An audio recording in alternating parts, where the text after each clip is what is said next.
반갑습니다. 저는 김종길 국어 논술학원에서 초, 중, 등 원장을 맡고 있는 김영건이라고 합니다. 예, 반갑습니다. 여기 잠깐 제 프로필이 나오는데요. 제가 처음에 학원에 와서 학생들을 가르칠 때는 저는 사실 대입을 담당했었습니다. 사회 과목도 했었고요. 그리고 주로 했던 게 논술이랑 학생들 자기소개서 쓰고 면접 보고 하는 거, 뭐 국어도 좀 했었고요. 뭐 그런 걸 했었는데 제가 대학 입시를 하다 보니까 이미 고3쯤 되면 학생들의 머리가 굳어버려요. 이미 면접이나 논술 더 나가서 수능도 이미 굳은 친구들은 어느 정도 이상이 안 되더라고요. 우리나라 특유의 주입식에서 스스로 뭔가 생각하는 능력을 깨달은 친구들은 잘 하죠. 근데 그건 정말 얼마 없고, 물론 그런 친구들은 뭐 좋은 입시 결과가 있겠죠. 그래서 그런 것 때문에 고민하다가 제가 중등과 초등에서 학생들이 생각하는 능력, 그리고 지금 입시나 이 시대가 필요한 능력을 가르치는 프로그램을 좀 해야겠다 싶어서 지금 초등학과 중등에 열심히 노력하고 있습니다. 일단은 이 질문으로 좀 시작하고 싶은데요. 이게 고등학교 고입 면접 질문이었던 질문 하나 가져왔거든요. 자, 책 2권을 선택한 후 한 책을 활용하여 다른 책을 비판하시오. 자, 이게 질문입니다. 자, 우리 한번 책 2권을 떠올려 볼까요, 어머님들? 대신 모두가 알 수 있는 동화책으로 해주십시오. 저도 알 수 있는 거. 아까 뭐 지각대장 누구 막 얘기했는데 제가 그 책을 모르더라고요. 그래서 우리 모두가 알 수 있는 동화책이어야지 2권으로 얘기했을 때 우리 다 알고 얘기할 수 있으니까. 예. 자, 어떤 책 2권 생각나셨나요? 예. 아직이세요? 좋아요. 예, 예. 뭐 한 권이라 생각나신 거 뭐 동화면 아무거나. 알겠습니다. 당황하지 마십시오. 괜찮습니다. 혹시 책 동화 생각나신 거 있으세요? 생각 중이십니까? 좋습니다. 혹시 생각나신 이 책이 생각나신 거 있으신가요? 네, 몽테크리스토 백작이라 프랑켄슈타인. 좋습니다. 몽테크리스토 백작과 프랑켄슈타인이 생각났다고 하십니다. 자, 어떤 책으로 어느 책을 비판하고 싶으십니까?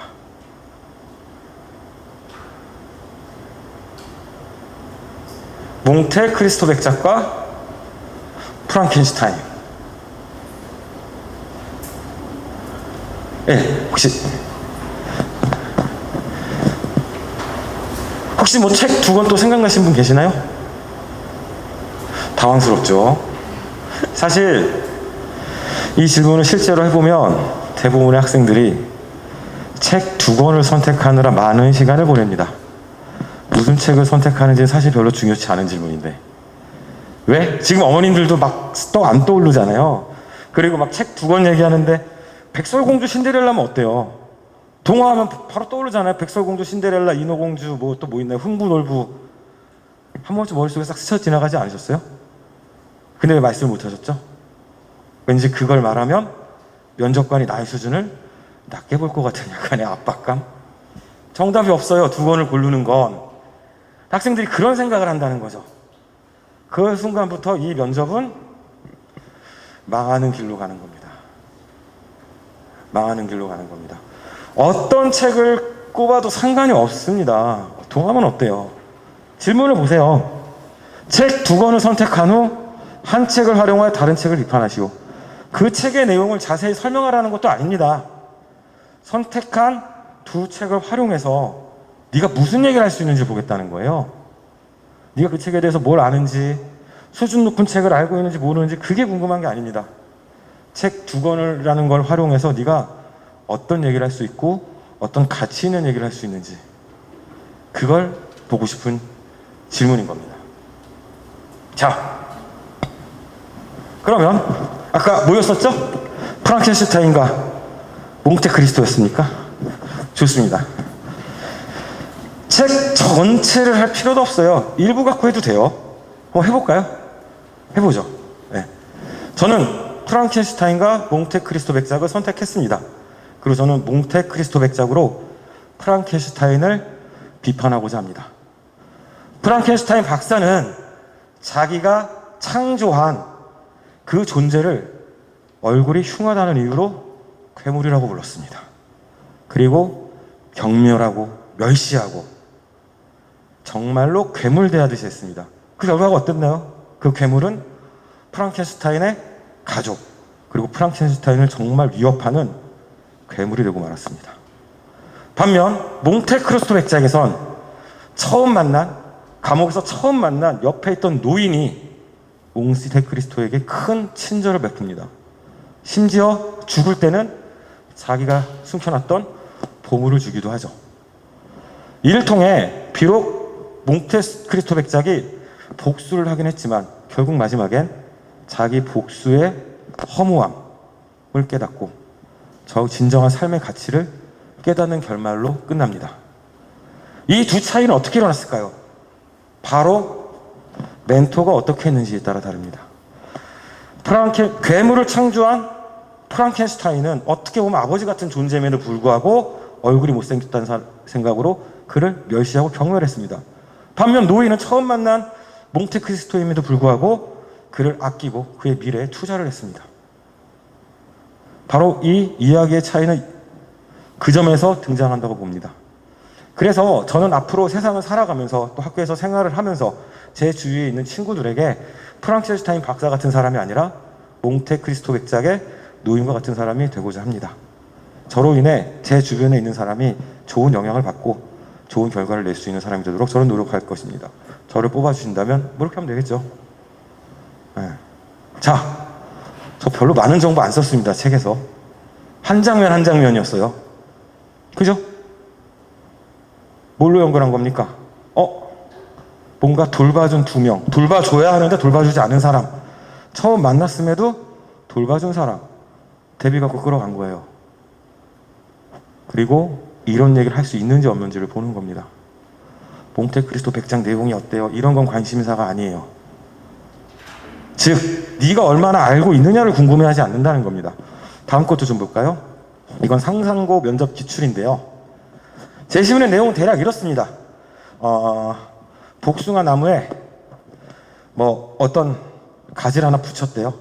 그랬더니 보지 못한 꽃이 막 피어났답니다. 예.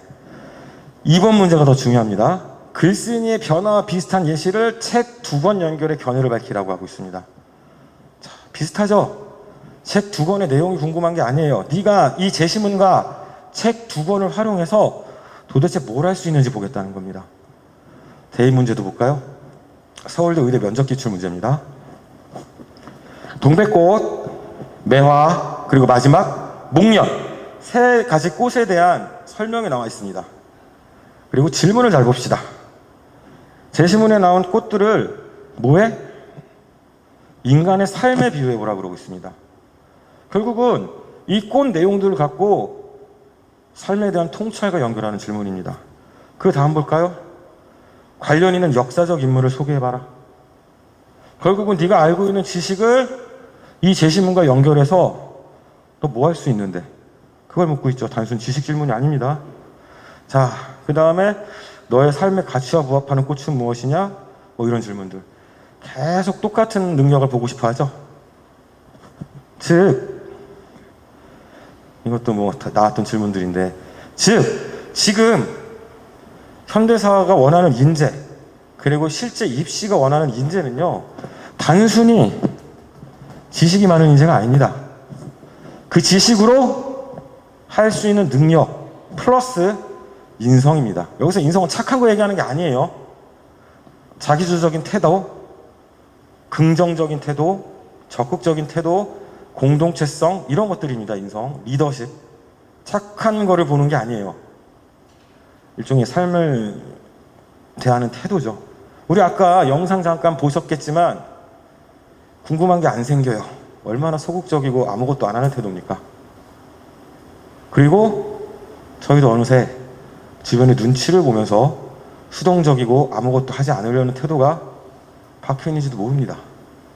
그런 인재를 원하지 않아요. 대학은. 면접만 그럴까요? 조금 더 볼까요? 그래서 what you know, 너 뭐 아냐? 이게 지금 중요한 시대가 아니에요. What you can do, 너 뭐 할 수 있어? 네가 알고 있는 거를 뭐로 할 수 있어? 그래서 지금 초등에서 저희가 가장 중요하게 생각하는 건 바로 지식, 능력, 그리고 인성이 묶인 역량 강화 학습입니다. 무언가를 할 수 있는 힘을 길러주는 거죠. 자, 이미 2015년 개조 교육 과정에 핵심 역량, 그래서 역량 교육 과정이 들어와 있습니다. 이미 교육 과정 안에. 수능으로 볼까요? 수능 너무 잘 알고 계시죠? 대학 수학 능력 시험. 지식을 물어보던 학력고사에서 대학에서 수업을 받을 수 있는 능력을 물어보고 싶은 시험으로 바뀐 게 수능입니다. 물론 암기로 하는 경우가 많기 때문에 수능은 거기에 맞춰서 계속 학생들의 능력을 평가하려고 변화해 왔죠. 그리고 실제로 아마 주변에 고등을 하는 혹은 뭐 어머니들과 얘기를 해봤거나 고등학생들을 키워보셨다면 들었을 거예요. 내신은 곧잘 하는데 수능은 엉망인 친구들 얘기. 왜일까요? 외워서 하는 것과 역량으로 하는 것의 차이죠. 게다가 요즘엔 내신에서도 수능형 문제가 많이 늘어나고 있죠. 자, 그럼 정말 대학 수학 능력 시험이 능력을 보는 건지 한번 볼까요? 자, 2022학년도 수학 능력 19번 문제입니다. 자, 보기에 보면 작품에 대한 배경 지식 좋습니다. 이육사의 초가에 관련돼 그래서 유폐된 지역에서의 창작이고 오래전 떠나온 고향을 떠올려서 형상화했고 낭만적 봄에서 비극적 겨울로 시상을 전개해서 악화돼가는 일제강점기 현실을 묘사했다. 배경 지식 줬어요. 네. 줬고 최시문에 이 적용해서 풀어봐요. 자, 이 작품을 맨 내신할 때 있죠? 줄 쳐서 여기는 무슨 표현이고 얘들 달달달달 외우잖아요. 그렇게 외운 애들 떨어지라고 내는 문제죠. 틀리라고. 뭘 보고자 하는지 아시겠죠? 수학능력 시험도. 제가 면접으로 시작했지만 비단 면접만의 문제가 아닙니다. 물론 그렇다고 지식이 필요 없다는 건 아닙니다. 지식보다는 지식을 활용하는, 지식이 없으면 활용하는 능력도 없어요. 근데 결국은 수능에서도 이 지식을 활용하는 능력을 보고자 한다는 것. 자, 그 다음에 작년에 그 해겔과 기축통화 지문 너무 어려웠다는 얘기가 있었습니다. 해겔보단 아무래도 기축통화가 편하시겠죠? 기축통화 지문을 갖고 왔습니다. 자, 볼까요? 기축통화, 환율, 유동성, 금태환조항, 통화. 와, 단어가 너무 어렵네. 애들이 단어를 몰라서 틀렸나? 혹은 기축통화에 관련된 배경 지식이 없어서 틀렸나? 있으면 편하긴 했을 거예요. 단어를 알아도 편하긴 했을 겁니다. 그리고 참고로 이 배경 지식은 고등학교 경제 선택에 나오는 겁니다. 그럼 어머니들 걱정하시죠? 그러면 수능에서 비문학은 애가 배우지도 않은 선택 경제도 다 해야 돼? 아닙니다. 아니에요. 어휘? 물론 다른 문제는 좀 필요할지 몰라도 요 지문에서 가장 많이 틀렸던 문제는 어휘 몰라도 풀 수 있었고 배경지식 없어도 풀 수 있었어요. 볼까요? 윗글을 바탕으로 추론한 내용으로 적절하지 않은 것을 고르래요. 제가 줄친 부분만 정확하게 읽으면 됩니다. 어휘도 필요 없어요. 자, 브레턴 우주 체제에서 금 1온스와 35달러를 언제나 맞교환해 주어야 한다. 즉, 뭔 얘기입니까? 금 1온스는 35달러. 고정되어 있다는 거죠? 고정되어 있다는 거죠? 달러가 많으면 많을수록 금을 많이 얻을 수 있겠죠. 됐죠? 그 다음에, 자, 가치를 내리는 게 평가절하. 평가절하 뭔지 다 설명해 주잖아요. 가치를 올리는 게 평가절상. 됐네. 뭐에 대해서 가치를 올리면 평가절상, 내리면 평가절하. 어려운 어휘 있나요? 설명 다 해줬잖아요. 절하절상. 가치를 올린다, 내린다를 애들이 모를까요? 그럼 사고력으로 풀면 돼요. 볼까요? 자, 답은 5번이었거든요. 브레턴 우주체제에서 마르크화가 달러화 대해 평가 절상되면, 즉 달러화 대비 마르크화가 가치가 올랐다는 얘기죠. 자, 금은 1온스 35달러로 고정되어 있고 달러화 대비 마르크화 가치 상승했으면 마르크화로 살 수 있는 달러의 양은 어떻게 되는 거죠? 늘어난 거죠. 그러면 금은 더 많이 살 수 있어요? 더 적게 살 수 있어요? 많이 살 수 있죠. 그럼 금의 양은 감소가 아니죠. 증가한다. 근데 이게 정답률 26%예요. 가장 많이 틀린 문제 중에 하나예요. 5명 중에 1명 정도 맞췄던 거예요. 이게 우리 학생들 비문학의 현실입니다. 어휘를 몰라서라고요? 그럴 수도 있어요.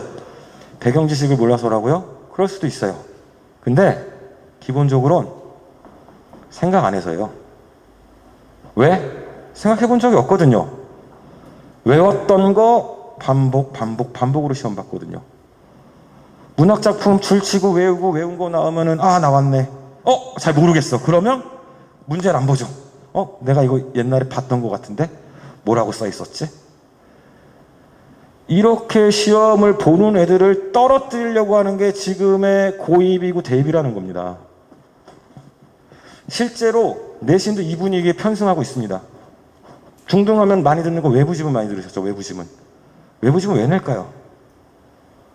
개념 제대로 이해하고 외운 거 말고 이해했으면 한번 적용해서 풀어봐라. 처음 보는 지문에. 이 의미죠. 고등 가면 더 나올 겁니다. 외부지문은. 자, 그래서 수능 국어 시험이 항상 끝나면 나오는 얘기가 뭐죠? 수능은 뭐를 측정하는 시험이다? 사고력을 측정하는 시험이다. 항상 나오는 얘기입니다. 그리고 동시에 국어, 이해력, 창의적 사고력 측정 문항을 출제한다는 얘기를 항상 하고 있습니다. 너무 재밌는 게요. 여기 최고점 표준 점수를 지금 가져왔어요. 높으면 높을수록 난이도가 어려웠다는 얘기거든요.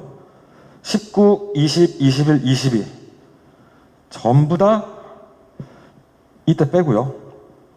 국어가 수학보다 어려웠죠. 자, 만점자 수도 국어가 수학보다 적었죠. 왜 그럴까요? 그만큼 학생들이 사고력, 능력이 부족하다는 겁니다. 심각하죠? 이건 정말 심각하죠? 국어 만점자 28명, 수학은 2,702명. 이거 수학 가나가 이제 의미 없죠? 통합이 됐으니까. 생각해 볼 만한 문제입니다. 만약에 정시로 상위학교에 가고 싶다면 국어를 잘해야 되겠죠. 저 28명 안에 들으면 수학 만점보다 2점을 더 받는데. 자, 그래서 이런 방향은 지금 더 심해졌죠. 2021학년도에서 22학년도 가면서 비문학 비중 늘어났잖아요. 니네 외워서 하는 애들 떨어뜨리겠다라는 강력한 의지죠. 제시문 하나 정도 가까이는 더 나온다는 얘기니까. 못 봤던 거 너 어떻게 잘 풀어내는지 한번 보겠다. 이런 추세라는 겁니다. 더 이상 반복적으로 외우고 그리고 왜를 묻지 않고 수동적으로 공부해서는 입시에서 성공하기가 어렵습니다. 이제는 창의적이고 융합적이며 자기주적인 영역이 필요할 때입니다. 아까 보셨던 영상이어서 넘겨볼게요. 근데 넘길게요 그냥. 근데 여기서 아까 그거 기억나시죠? 궁금하면 어떻게 해요? 궁금한 게 안 생겨요. 그리고 그 영상 앞에서 초등학교 5학년, 6학년 친구들은 열심히 질문을 했었죠. 제가 대입도 해봤고 지금 초등학교 중학생도 가르치는데 너무 공감합니다. 초등학교 5학년 난리 납니다. 수업 시간에. 자, 이거 어떻게 생각해요? 이때 애들이 난리 나서 서로 말하려고 손 들고 난리가 나요. 6학년 조금 침착해집니다. 1학년 너무 점잖해져요. 2학년 조용해지기 시작합니다. 중3 거의 우울증이에요. 내가 쳐다보면 왜 그럴까요? 대부분의 질문들은요, 원하는 답이 있었고 그 답을 얘기하지 못하면 혼났어요. 두 번째, 시험을 있고 나서부터 뭔가 내 생각을 얘기하면 대부분의 사람들이 그건 초등학생들도 그런 경우 있더라고요. 어른들이 보기엔 학생들의 말이 정돈이 안 돼서 부족해 보이죠. 근데 그 뒤에 숨어있는 학생들의 생각을 보려고 하지 않고, 아까 한 교수님이 그랬죠. 교사는 뭐 하는 거냐? 학생들의 생각을 생각하는 사람이라고. 표현이 거칠더라도 그 안에 놀라운 생각들이 담겨져 있는데, 어른들은 말이 별로면 너 씨 말을 왜 그따구 그래? 그러면 혼내기만 하는 거죠. 어느 순간 애들은 위축되고 남 앞에서 자기 말을 꺼내놓지 않습니다. 이게 갖고 있는 큰 문제는 뭔지 아세요?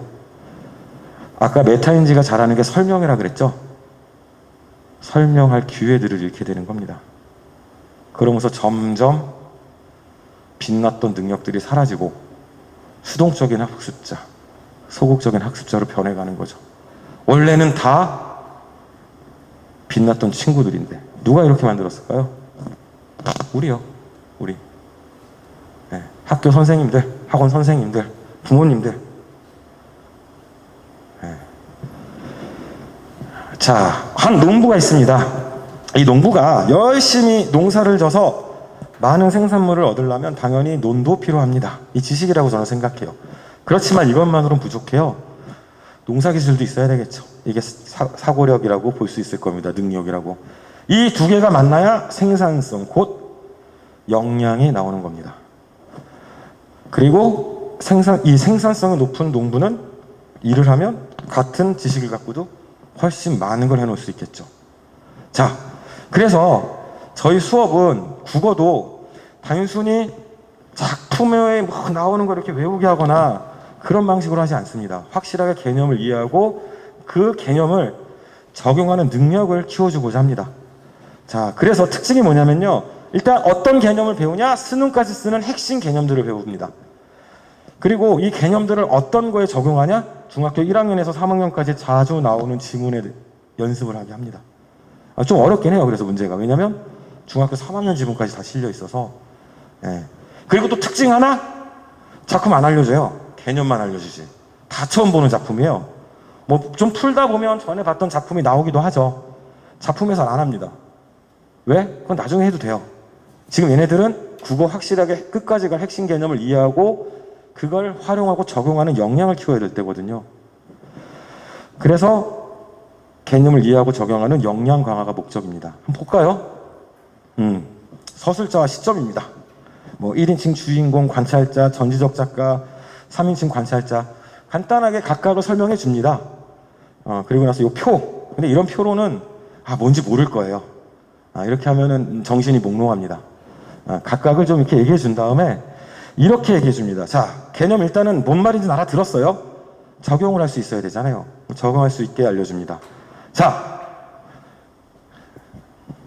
일단 이 내용을 크게 서술자가 소설, 즉 이야기 내부에 있거나 외부에 있을 수 있어요. 이야기 내부에 있다는 건 뭡니까? 서술자가 이야기 내부에 있다는 건 이야기 속에 등장인물이란 얘기죠. 안에 있다는 건. 그러니까 내부에 있다는 건 등장인물이란 얘기고, 자, 이야기 안에 등장인물이 서술을 해요. 그럼 이야기 안에서 자기를 뭐라고 지칭할까요? 나가 등장하겠죠. 자, 학생들 영어 잘하잖아요. 나 몇 인칭? 1인칭 나옵니다, 바로. 그래, 이거 1인칭이야. 그럼 이 나가 주인공이다. 즉, 주인공이어서 나의 얘기를 쓰고 있다? 그럼 뭐야? 1인칭 주인공 시점이 되는 거고요. 주인공이 아니고 관찰자여서 주인공을 관찰하고 주인공의 얘기를 쓰고 있다? 그럼 1인칭 관찰자입니다. 대표적인 게 셜록 홈즈죠. 왓슨이 셜록 홈즈를 관찰하면서 주인공의 이야기를 쓰고 있죠. 자, 외부에 있다는 건 당연히 소설 밖에, 이야기 밖에 있으니까 등장인물이 아니겠죠, 서술자가. 그러니까 나가 등장하지 않고요. 이걸 3인칭이라 그러고, 자, 모든 등장인물의 마음을 알아요. 다 알죠. 그런 서술자를 전부, 안다 해서 전지적 작가 시점. 하나도 몰라요. 관찰만 해요. 그거를 3인칭 관찰자. 이렇게 표로 정리해 줍니다. 그 다음에 문제를 풀 때 어떻게 적응할지 방법도 알려줍니다. 먼저 봐라. 나가 나오는지 안 나오는지부터 판단해라. 나오면 1인칭, 나오지 않으면 3인칭. 나가 나왔다. 그럼 나가 주인공인지 아닌지, 그리고 나가 자기 얘기를 지금 쓰고 있는지 아니면 옆에 있는 누군가를 관찰하고 있는지 판단해라. 주인공이고 자기 얘기 쓰고 있다? 1인칭 주인공. 자기 얘기도 아니고 옆에 사람을 관찰하면서 남의 얘기 쓰고 있다? 그럼 1인칭 관찰자. 자, 나가 안 등장하면 3인칭. 3인칭 그 다음 뭐 보면 돼요? 등장인물의 심리를 표현한 부분이 있는지 없는지 보면 되죠. 뭐 용인은 화가 났다. 전지적이겠죠. 화가 난 걸 알고 있으니까. 그러면 심리 표현이 있으면 전지적, 없으면 관찰자. 이 순서에 따라서 사고를 전개하고 문제를 풀어라, 이렇게 적응하는 방식도 알려줍니다. 이렇게만 해도 학생들은 실전을 안 해보면 애매하죠. 그 다음에 실전을 하는 겁니다. 개념 확인에서. 개념 확인에서 먼저 서술자가 소설 밖에 있는 시점은 막 기본적인 질문이죠. 밖이니까 3인칭 2개 고르면 되겠죠. 그 다음에 실제 지문에서 연습시킵니다. 자, 나 나오나 안 나오나? 나오죠. 1인칭이네요. 내가 8살인가 9살 때쯤이었어. 그러면서 10살쯤 뭐 나의 흥분은 나에 대한 얘기죠. 1인칭 주인공이네. 찾아가면 되는 겁니다. 자, 이런 게 개념 확인에서 이렇게 기본적인 연습을 하고 나서요. 같은 지문을 더 업그레이드 시킵니다. 헤르만 헤세의 공장 나방이 이게 서술자의 시점이 변하는 거거든요. 좀 볼까요? 자, 첫 번째는 모처럼 나를 방문한 친구 하인리 모가 나 누군지 모르겠지만 1인칭이네요. 그리고 친구는 하인리 모인데 그가 말했다. 그는 나비를 다시 제자리에. 그 다음에 어디 갔습니까? 그가 램프 덮개를 열어 담뱃불을 붙이고 나서 그가 열려있는 창문 곁으로 가. 그리고 내 친구는 내 친구다 하인리 모죠. 하인리 모는 다음과 같은 이야기를 들려주었다. 자, 나가 등장하는 지금 자기 얘기합니까? 남 얘기합니까? 남 얘기하죠. 관찰자. 찾아갈 수 있는 거죠. 1인칭 관찰자구나. 그리고 이제 이 다음 가니까 내 친구는 다음과 같은 이야기를 들려주었다 하고 내가 그러면서 가죠. 이 나는 누굴게요? 내 친구겠죠. 자기 이름 들려주는 하인리 모. 보면 자기 얘기죠. 또 아까 그거랑 같은 거죠. 나도 해보는 정도였지. 이건 1인칭 주인공. 이렇게 찾아갈 수 있는 거죠. 그러면 이제 문제는 쉬워요. 자, 이거부터 볼까요? 5번. 보기를 바탕으로 가나를 바르게 해석한 것을 고르시오. 자, 1인칭 관찰자다, 주인공이다, 서술자 바뀐다. 요거 딱 인지하고 난 다음에 아까 수능형 문제죠. 이 지식 줬어요. 액자소설이라는 거 뭔지 지식을 줬어요. 액자소설의 개념으로 해석하라는 거예요. 액자소설, 이야기 속의 이야기. 외부 이야기, 내부 이야기. 이게 외부고 내부겠죠. 풀면 돼요. 가의 나와 나의 나는 동일 인물이다. 아니죠. 우리 저거 시점 제대로 개념을 알고 있으면 아닌 거 알 겁니다. 왜? 가의 나는 나고 하인리 친구고 나의 나는 하인리죠. 그 다음에 가의 하인리 모는 외부 이야기의 소설자. 잘못됐죠. 가의 하인리 모가 아니죠. 그 다음에 나의 나는 내부 이야기의 소설자 하인리이다. 이건 맞죠. 그 다음에 가의 첫 문장은 서술자가 바뀌면 내부 이야기가 시작되는 부분 아니죠. 가의 첫 문장이 아니라 나의 첫 문장이죠. 5번 가나는 하인리와 에밀이라는 인물 등장하지도 않았습니다. 고르지 않을 수 있겠죠. 그래서 수능형에 상당히 이거 난이도 있는 문제인데 이것도 결국은 1인칭 주인공과 관찰자 시점을 정확하게 파악하고 시점이 바뀌는 것만 적용할 수 있으면 충분히 풀 수 있는 문제예요. 이런 문제를 풀 수 있도록 도움을 주고 알려준다는 거죠. 그리고 지금 뭐 보셨을 거예요. 우리는 정답만 알려주지 않아요. 오답은 왜 오답인지 찾을 수 있도록 항상 얘기합니다. 자, 이렇게 국어 수업은 진행되고 있습니다. 그래서 뭐 이 작품 말고 지금 2학년 학생들 지금 기말고사 혹은 중간고사 때 고생했던 동백꽃 이런 작품도 싣고 있고요. 내가 그린 히말라야 시다 그림 보통 중1 교과서에 많이 실리죠. 이런 다양한 작품을 보면서 시점이라는 개념을 적용해 볼 수 있도록. 그래서 단순히 작품에 줄치고 외우는 게 아니라 개념을 적용하는 그 역량, 그걸 키워주는 게 저희 초육교육의 특징입니다. 자, 그래서 간단하게 저희 초등학교 6학년 그 국어 전체 커리큘럼을 요약하자면은요. 1학기 때는 첫 번째 문학의 기본 개념을 먼저 배우고요. 뭐 글의 갈래, 글의 성격, 그 다음에 글의 화자. 화자 때 서술자도 살짝 배웁니다. 그 다음에 비유법, 그리고 그 다음에는 시의 개념, 뭐 운율 심상 같은 거 매우 중요하죠. 수능 때도 계속 나오는 거고요. 그다음 소설. 아까 얘기했던 시점이나 갈등, 구성 같은 거. 그래서 1학기는 저렇게 문학 개념으로 이루어져 있고요. 2학기는 학생들이 좀 어려워하는 문법. 그 중에서도 제일 중요한 품사와 문장 성분. 요걸 중심으로 수업이 진행되고 있습니다. 그리고 문법도 똑같아요. 그거 연습 많이 해요. 문장 주고 분석해. 품사 분석해. 뭐 그런 거 조사 뭐고 다 치면서 애들 그거 다 분석해내는 거. 여러 문장을 주면서 외워서 할 수 없도록 그런 식으로 수업이 진행되고 있습니다. 그래서 수능 때까지 쓰는 핵심 개념을 이해하고 그 다음에 나아가서 그걸 처음 보는 제시문, 처음 보는 문장에도 문법을 적용해서 할 수 있도록 그런 역량을 강화하는 게 저희 수업의 특징입니다.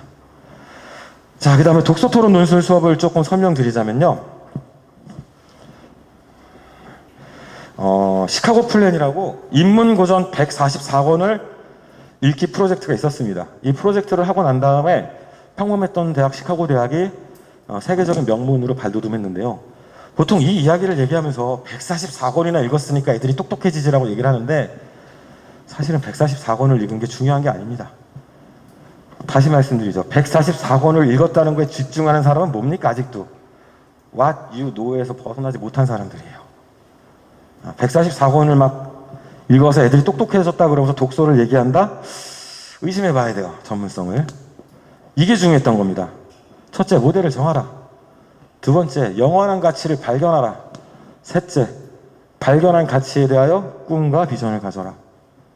자, 저 질문의 내용이 중요한가요? 물론 내용도 중요하겠지만 더 중요한 건 뭡니까? 이런 질문을 던지고 책을 읽게 하면요. 책을 어떻게 읽죠? 이 질문에 답하기 위해서 있습니다. 단순 지식 습득이 아니고요. What I can do를 생각하면서 읽는 겁니다. 읽는 과정에서 이 지식을 갖고 내가 어떻게 모델을 정하고 어떻게 가치를 발견하고 비전을 찾을지를 생각하면서 읽는다는 거죠. 바로 시카고 플랜이 성공했던 이유는 단순히 144권을 읽어서가 아니에요. 역량을 강화하는 독서를 시켰기 때문입니다. 그래서 저희 독서 토론 프로그램도 사례에 대한 단계적 질문으로 사고력을 향상시키고 있고요. 책을 통해서 그 책과 관련된 보편적 주제, 보편적인 질문들을 던집니다. 그러면 역량이 자연스럽게 강화될 거고요. 동시에 고임 및 대인 면접 논술도 대비가 됩니다. 그리고 저희가 수업 시간에 항상 얘기를 하고 글쓰기를 하기 때문에 발표력과 글쓰기도 성장하겠죠. 자, 그래서 저희 수업 과정을 한번 살펴보면은요. 먼저 저희는 그 책에 대한 평가를 먼저 합니다. 수업 다 하고 하면 결국은 수업 내용 갖고 책을 해석할 수밖에 없거든요. 학생들이 책을 읽어왔으니까 책 어땠니? 뭐 처음엔 재밌었어요, 재미없었어요 이렇게 얘기하거든요. 물어봐야죠. 왜 재미가 없었니? 뭐가 재미없었어요? 어떤 부분이 재미없었어요? 그렇게 이 자기가 평가하고 평가에 대한 구체적 이유를 만드는 연습을 일단 시작을 하는 겁니다. 그리고 나서 책에 대해서 학생들이 질문을 하나씩 하면은 그 질문 갖고 토의하는 시간을 가집니다. 때론 이 질문들이 좋으면 어차피 핵심은 책에 관련된 주제에 대해서 생각하는 거 아닙니까? 그러니까 뒤에 굳이 주제들을 다룰 필요가 없을 수도 있죠.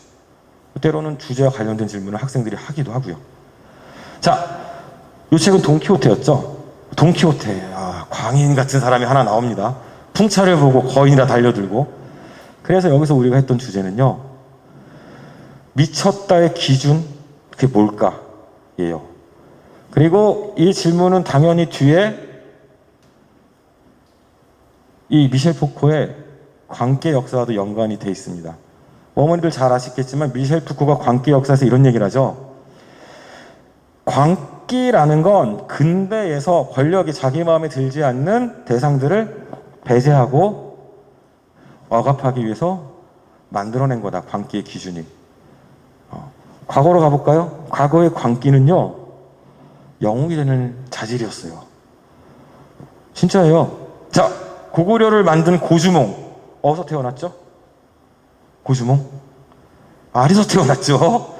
자, 지금 누가 나 아래서 태어났다 그러면 어떻게 됩니까? 가야죠, 병원. 이상한데? 심각하게 문제가 있는데? 신라의 시조 박혁거세 어디서 태어났죠? 알. 김해, 김할지. 알. 가야에 김할지. 알이죠? 야, 요즘 세상에서 그런 얘기하면 어떻게 됩니까? 심각하게 사람들이 우스고, 예? 큰 문제가 생기겠죠. 물론 근데 그때 그게 있었다고 합니다.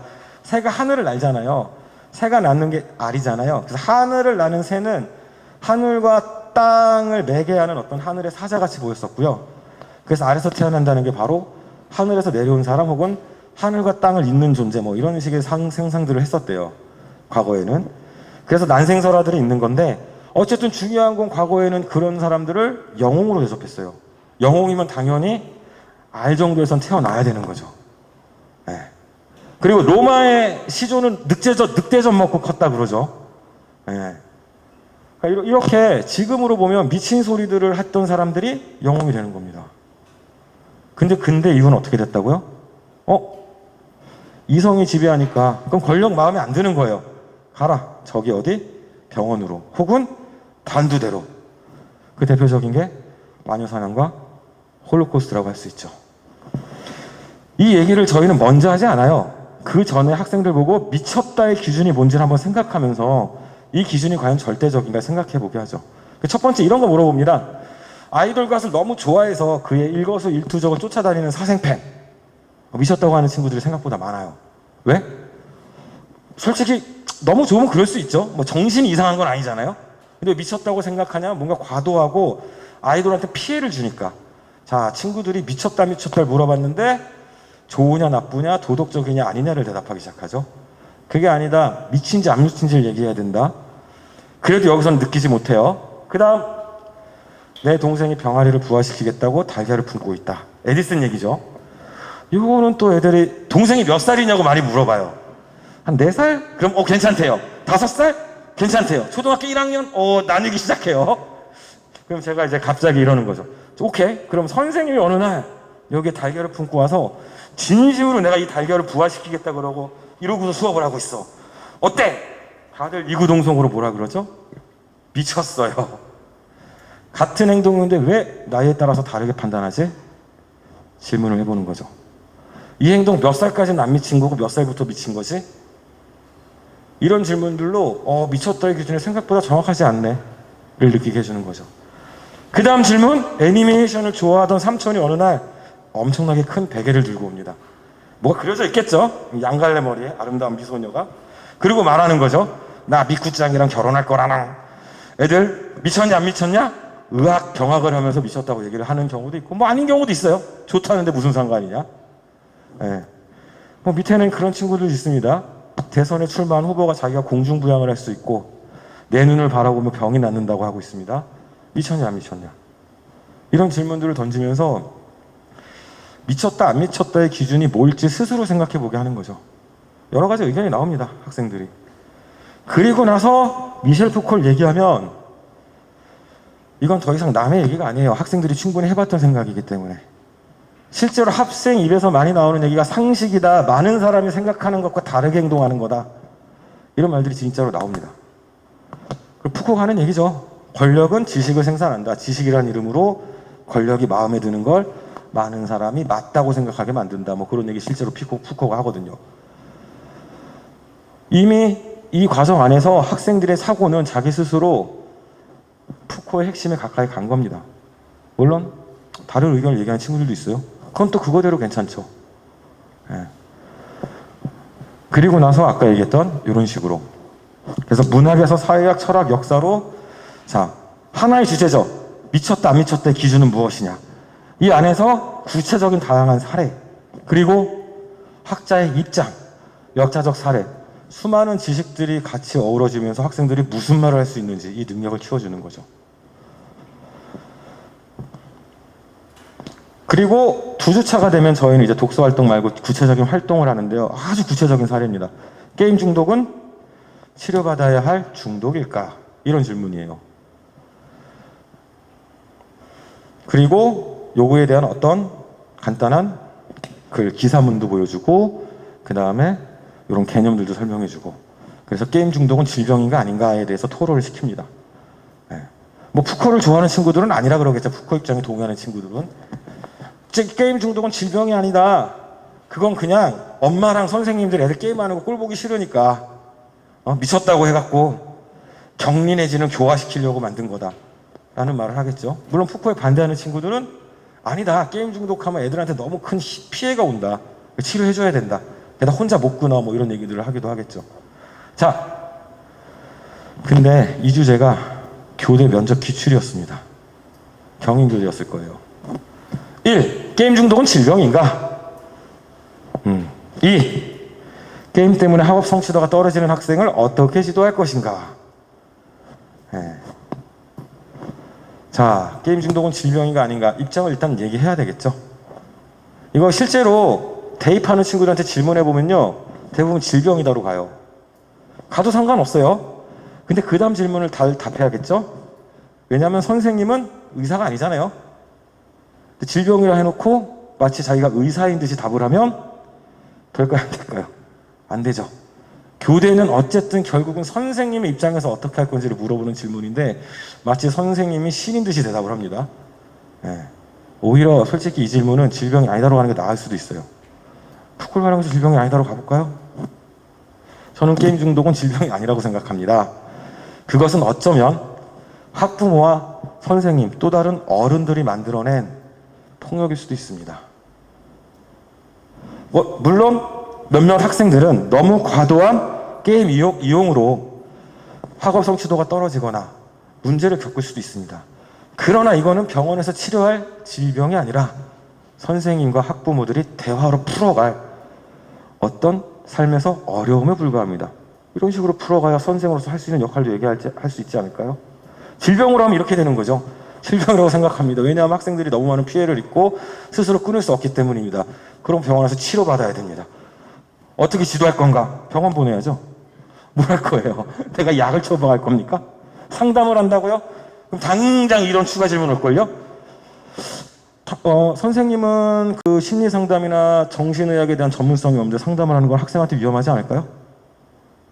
뭐라고 대답할래요? 당하게 되는 거죠. 그래서 저희 수업은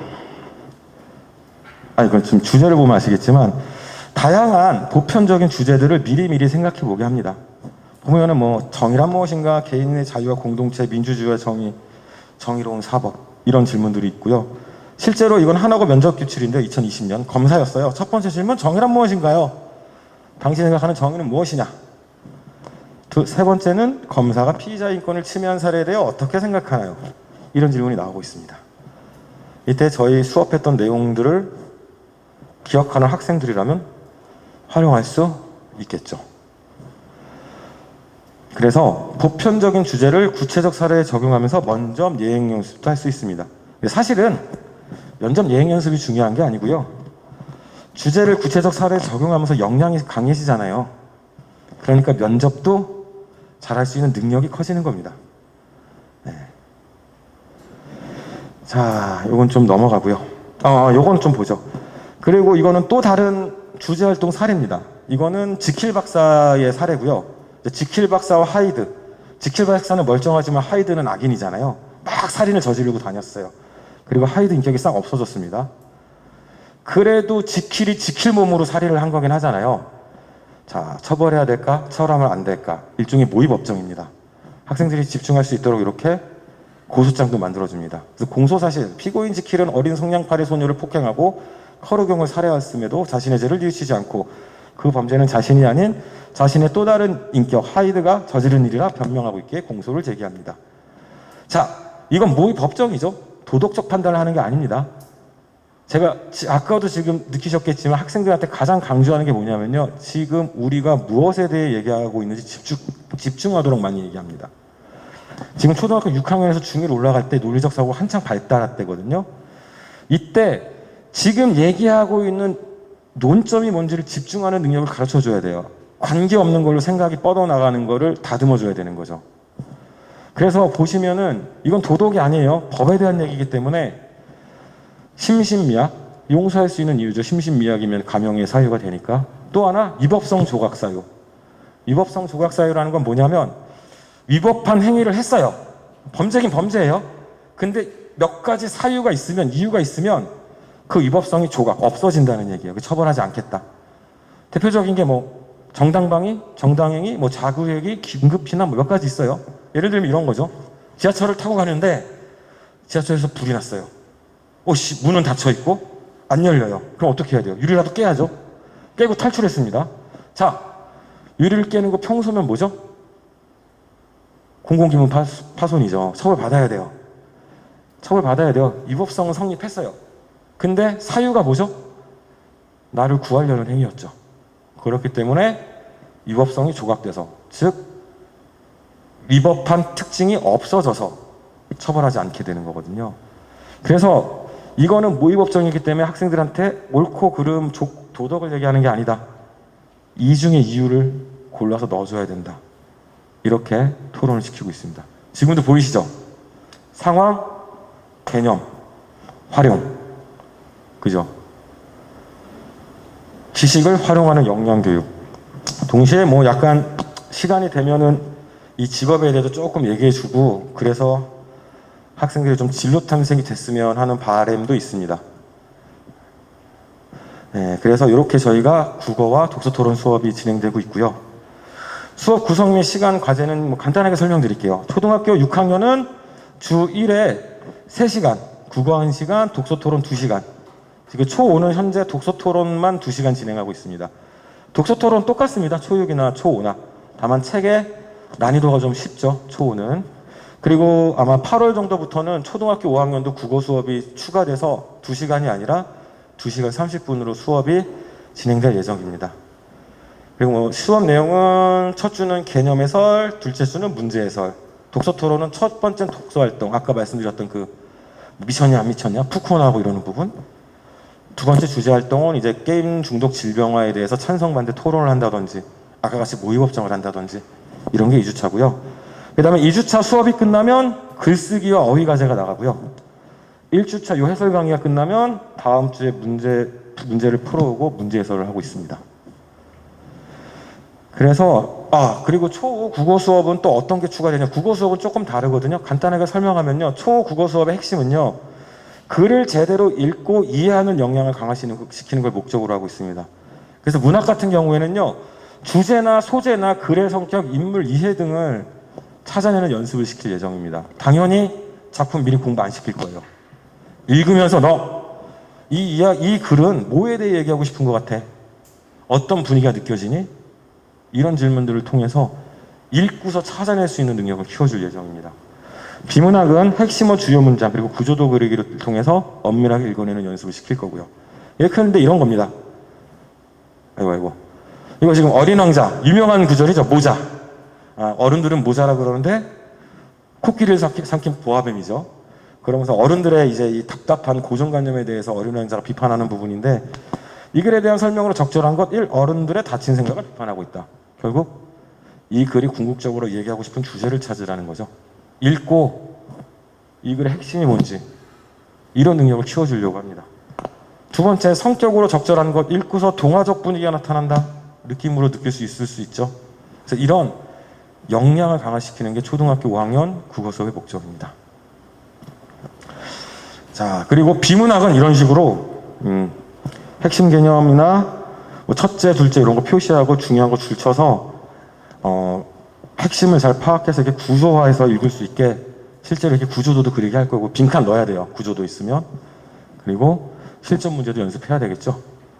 그래서 이렇게 두 가지 트랙으로 초5 국어 수업은 진행될 예정입니다.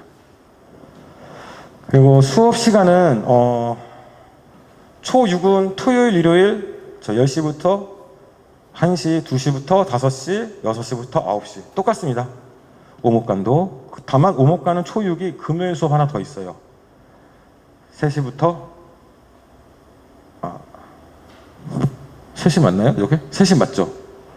3시부터 이게 지금 6시 이렇게 금요일 수업이 하나 더 있다고 거. 그 다음에 오목간의 초5 수업은 금요일 6시부터 8시에 아마 개설될 예정입니다. 아직 진행되지 않고 있고요. 신청하시면 학생들 모이면 개설할 예정입니다. 자, 그리고 과제는 아까도 말씀드렸지만 어휘 있고요. 글쓰기 읽고 책은 당연히 읽어야 되고 국어 문제 풀어와야 되겠죠. 예. 그리고 이제 수업이 끝나면 이렇게 뭐 수업 상황에 대해서 뭘 공부했고 학생들이 지금 어떤 상황이고 이런 걸 문자로 보내드리고 과제까지 문자로 보내드리고 있습니다. 그리고 이건 초육 어휘는요, 다음 시간에 배울 국어 개념 그리고 읽을 책의 어휘들 위주로 좀 실어서 수업과 어휘가 연계되도록 지금 지도하고 있고요. 초5 같은 경우에는 일단은 이 어휘 추론 능력을 늘려주기 위해서 그칠, 지면, 그칠, 지와 관련된 정지, 중지, 억지, 지향하다, 폐지, 저지, 제지식 이런 식으로 좀 한자 중심으로 어휘를 지금 공부하고 있습니다. 글쓰기인데요. 드린 자료에도 아마 그 큰 거 있죠. 뒤에 보시면 학생들 글쓰기 뭐 발전 사례도 있고요.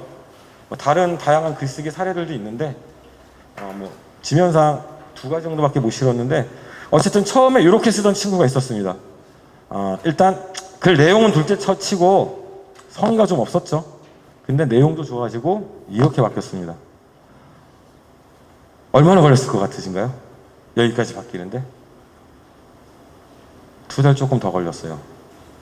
생각보다 빨리 바뀌는 친구 이렇게 빨리 바뀌어요. 완전히 다른 글이 되고 있죠. 이렇게 글쓰기 지도를 하고 있고, 글쓰기는 저는 글쓰기 피드백은 수업 중요합니다. 하는 이유는 학생들이 자기 글을 발표하면서 동기부여도 되고요. 여기서 제가 친구들 글에 피드백을 해주기 때문에 친구 좋은 거 학생들도 느껴요. 그거가 왜 좋은지 제가 설명해 주면 학생들이 따라 하더라고요. 자기도 좋은 글을 쓰고 싶어서. 그래서 소육은 수업 시간에 글쓰기 피드백을 동시에 진행합니다. 발표시키고. 테스트는 뭐 어휘 나가면 당연히 어휘 테스트 진행하고요. 그 다음에 책이 한 권 끝날 때마다 분기별로 국어 총정리와 국어 배운 내용 복습 테스트 하고요. 이렇게 진행하고 있습니다. 지금까지 초등부 설명회였고요. 잠깐 질문 있으시면 질문하시고, 그동안 저희가 나눠준 거 보면은요, 상담 신청서 있거든요. 그 상담 신청서에 적어주시고 나가실 때 옆에 제출해 주시면 저희가 아마 연락을 드릴 겁니다. 그래서 그거 적으시면서 혹시 질문 있으면 손 들고 질문해 주시기 바랍니다.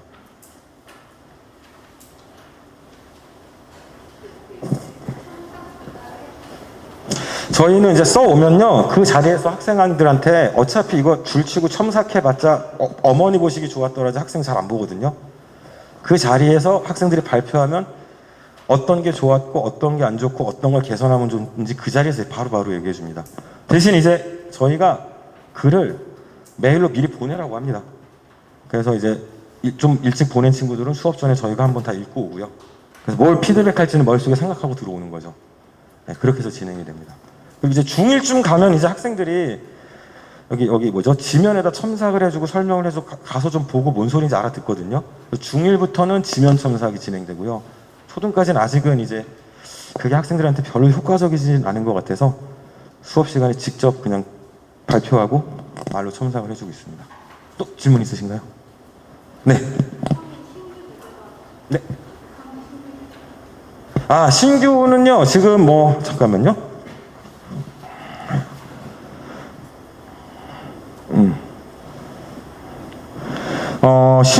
신규가 이제 개설되면 아마 7월 8, 9, 10 요때 아마 들어가시면 될 거고요. 그때 새로운 교재가 시작됩니다. 지금까지 했던 교재가 딱 끝나고 새로운 교재로 아마 그때 주제는 사랑일 거고 첫 책이 아마 순환이 될 거예요. 순환이 뭐 단편으로 교과서 속 소설이죠. 그리고 아마 국어는 이제 문법이 본격적으로 시작될 겁니다. 네. 또 질문 있으신가요? 네. 이렇게 갈게요. 예. 숙제 양은요, 이제 국어 개념 수업 딱 듣고 난 다음에는요, 개념 수만 20문제예요. 그렇게 애들 막 국어에 지치게까지는 하지는 않고요. 그렇지만 쉽지는 않아서.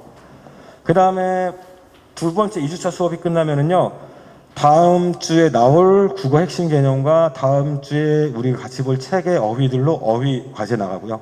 20개 나가요, 20개. 시험은 15개 보고, 글쓰기. 그리고 2주에 한 권씩 책 꼭 읽어야 되고요. 그래서, 과제가 이렇게 저는 많다고 생각하진 않는데, 네, 그렇습니다. 네, 질문. 저희가 금, 토, 일 수업이 다 진도가 같아서요. 따로 보강은 없고, 금요일날 못 오시면 토요일 날 중에 수업이나 일요일 중에 수업으로 가시면 되고, 일요일 날 못 오시면 뭐 금, 토 수업 중에 시간대 되는 걸 골라서 가시면 됩니다. 네, 또 질문 있으신가요? 8명까지입니다. 왜냐하면 그 이상이 중1은 10명 정도 되고요. 6학년은 8명. 왜냐하면 저희가 팀 토론을 해야 되고 학생들 발언권을 골고루 줘야 되기 때문에 그 이상 받으면 수업이 원활하지 않아서 8명으로 지금 하고 있습니다. 질문 자유롭게 해주십시오. 뭐 수업 말고 뭐 독서 관련 질문 하셔도 돼요. 제가 대답 드릴 수 있는 건 대답 드리겠습니다. 책을 잘 안 읽으면 네. 그냥 읽어야 돼. 그렇죠. 아, 네. 아주 좋은 질문이십니다. 날카로운 질문이세요. 책을 안 읽어온다. 어려운 문제죠. 일단 1차적으로는요, 저희가 수업 때 책 갖고 대화하는 부분이 있어요. 책을 안 읽어오면 일단 티가 나서 제가 알고요. 두 번째는 학생이 책을 안 읽어오면 재미가 없을 거예요, 초반이. 네, 그래서 읽어오지 않으면은 이제 제가 읽어오도록 동기부여도 하고 수업에 이제 참여 못하니까 재미도 없고 그러니까 그런 식으로 제가 자꾸 이제 붙돋고 좀 어머님들한테 도움도 요청하고 그래서 현재는 그래도 잘 읽어오는 편인데 그럼에도 불구하고 죽어도 안 읽어오는 친구들이 종종 있긴 있어요. 그런 경우에는 뭐 계속 저도 어떻게든 읽어오도록 격려하고 뭐 독려하고 뭐 요런 거죠. 그러면 좀 나아지는 거죠. 아, 상관없습니다, 그건. 예. 근데 일찍 와서 잠깐에 읽을 만큼의 양은 아닐 겁니다. 예. 그래서 책 읽는 거는 제가 그리고 꼼꼼하게 항상 알고는 있어요. 그렇지만 안 읽어왔을 때 매번 지적하면 애들이 그것도 피곤하거든요. 보통 전 이런 식으로 합니다. 그 식으로 잘 읽어왔을 때 좋은 대답을 했었잖아요. 그걸 좀 기억하고 있다가 잘 못 읽어와서 얘기가 잘 안 나오면 야 누구야 저번에 책 열심히 읽어왔을 때 이런 얘기 했어서 선생님 너무 좋았는데 오늘은 좀 안 읽은 것 같은데 상태가 좀 안 좋은데 얘기가 잘 안 나와. 그 애들 부끄러워해요. 그리고 이건 부정적인과 긍정이 같이 있는 자극이잖아요. 다음에 좀 열심히 읽어봐. 선생님이 그 얘기가 너무 좋았어. 네가 하는 얘기를 듣고 싶어. 이런 식의 좀 자극을 주면 그래도 혼내는 것보다는 학생들이 더 읽어오려고 노력하고 못 읽어왔을 때 미안해하고 뭐 좀 그런 식으로 책 읽는 건 관리하고 있습니다. 또 궁금하신 거나? 예. 네. 네, 그럼요. 실제로 교육 매주 하고 있죠. 매주 하고 있고, 예. 저희가 뭐 토론 연습도 하고 수업 시간도 보고 뭐 여러 가지로 같이 그리고 교재도 뭐 제가 혼자 다 만든 게 아니고 선생님들과 같이 만들었기 때문에 예, 그 점은 염려 안 하셔도 될 것 같습니다. 그리고 항상 수업 끝나고 나면 좀 안 좋았던 것도 같이 공유하고 얘기하고 그러고 있습니다. 네, 또 궁금하신 거 물어보시죠. 질문하실 것 같은데. 네네.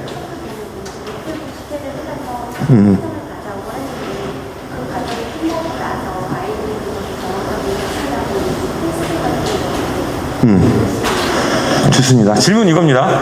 그러니까 국어 수업하고 나면요, 과제하고 채점하고 다 해설하잖아요. 그리고 나서 제대로 인지하고 있는지 테스트를 보는지 질문 주셨잖아요. 그래서 저희가 책이 하나 끝나고 나면 총정 테스트를 한번 봅니다. 그리고 12월 달은요, 지금까지 배웠던 전체 내용을 다시 총정리하고 테스트 보는 기간이에요. 한 달 내내. 되게 중요한 지적인데 애들이 그때 이해했어도 지나고 나면 내용을 까먹거든요. 역량을 키워주는 것도 중요하지만 지식을 어느 정도 습득할 필요도 있어요. 그래서 그렇게 테스트를, 그러니까 분기별 테스트 한 번으로 반복할 거고요. 마지막에 총정리 테스트 때 한 번 또 반복하고 확인해 보는 거죠. 그렇게 진행되고 있습니다. 예, 또 질문. 예, 혹시 질문하실 아니신가요? 네, 맞습니다. 예, 오늘 어머님들 늦은 시간까지 너무 감사하고요. 그 나가실 때 그 상담 신청서 쓰신 거는 저기 실장님이 밖에 계신가요? 예, 내주시면 좋을 것 같고 지금까지 긴 얘기 들어주셔서 감사합니다. 지금까지 김용건이었습니다.